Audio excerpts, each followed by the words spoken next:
Today's President's Day, I'm going to give you 43 facts about our 44 presidents. George Washington, our first president, indulged in luxuries such as leather skin blankets for all of his horses. John Adams, our second president, died on the same day as Thomas Jefferson, our third president. They both died on July 4th, 1826, which just so happened to be the 50th anniversary of the country. On a sad day. Thomas Jefferson, our third president, enjoyed a long life. He lived to be 86, which is very long for that kind of day. He enjoyed daily habits such as cold baths, which he contributed to his long life. James Madison, our fourth president, was only 5'4", and still to this day is our shortest president. James Monroe, our fifth president, once chased William H. Crawford out of the White House with a pair of red tongs from the fireplace. John Quincy Adams, our sixth president, didn't have such a great relationship with his sons. One time his son didn't make it to the top 10 list of his school and wrote a letter to his son saying, "Nothing but sorrow and shame is in your presence today." Andrew Jackson, our seventh president, was nearly assassinated by a man named Richard Lawrence.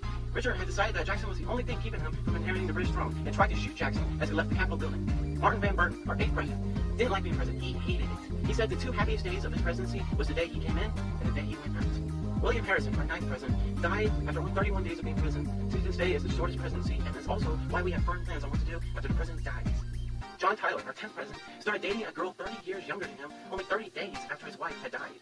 John Tyler had a 15th son. His son was born when he was 70. President James K. Polk, our 11th president, was always busy, always business. He never took a vacation. And because of this, he was very successful in his presidency. He got a lot done. Our 12th president, Zachary Taylor, chewed tobacco a lot and had no problem spitting it on the carpet of the White House if a urine was not there. Our 13th president, Millard Fillmore, visited Queen Victoria in 1855, and she said he was the most handsomest person she had ever seen. Our 14th president, Franklin Pierce, was a very tragic person. His first two sons died at a young age, which was common at the time, but because of this, his wife was very protective of their third son. One day, while they were taking a train ride, the train wrecked and slid off the tracks. The only fatality? Their third son. Our 15th president, James Buchanan, was the only president to never marry. He was engaged once, but it ended pretty badly. Abraham Lincoln, our 16th president, was notoriously messy. His office was always a huge mess. Legend has it that it was such a mess, Lincoln kept an envelope in one of the shelves that said, "If you can't find it anywhere else, look in here." Our 17th president, Andrew Johnson, loved Hannah Taylor. In fact, he often took breaks during his presidency to go design suits. Our 18th president, Ulysses Grant, his grandson, Ulysses Grant III, graduated 6th of his class at the West Point Academy. Our 19th president, Rutherford Ford, our 19th president, I can't pronounce that right, I'm sorry. Our 19th president did actually win the election. He lost by 250,000 votes. Though our election system wasn't so great at the time, so we didn't know that until after he was already president. Our 20th president, James A. Garfield, was shot during his presidency on July 2nd, 1881, and died several months later in September. But scientists today say that he didn't die because of that shot. He died because of the terrible medical system they had at the time. They tried working on him to get that pulled out. They say that killed him, not cool. My first president, Chester A. Arthur, loved clothing. He loved clothing. He was the first president to hire a person for his wardrobe, and at one time had 80 pairs of pants. Our 22nd president, Grover Cleveland, once had an operation to remove a tumor out of his mouth. It was a secret operation. Nobody in the world knew about it until about 25 years later, when one of the doctors who operated on him told what happened. Our 23rd president, Benjamin Harris, our son. Our 23rd president, Benjamin Harrison, was the last president to have a beard. We need more presidents with beards. Our 24th president, William McKinley, had a wife his wife had epileptic seizures a lot. And how he would deal with it? He put a handkerchief over her head. He said the darkness would help.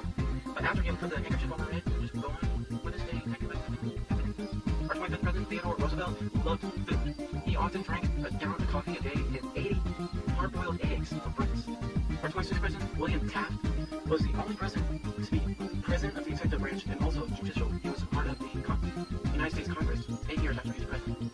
Our 27th president, Woodrow Wilson, was one of the few presidents to have dating life while president. His wife died in 1914. He started dating his new girl in 1950 and spent a lot of time with her. So much so that the Washington Post did a story about him and his new girl, and based on a typo in it, saying that Woodrow Wilson liked spending most of his time entering his goat. And they meant to say entertaining his goat.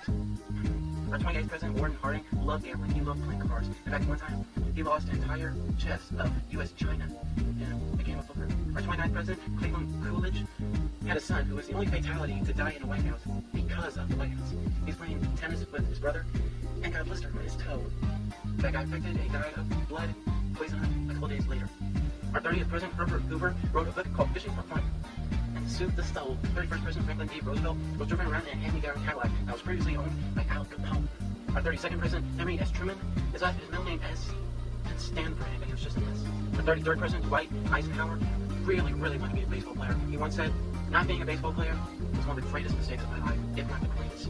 Our 34th president, John F. Kennedy, in his 1935 senior yearbook, he was elected most likely to become president.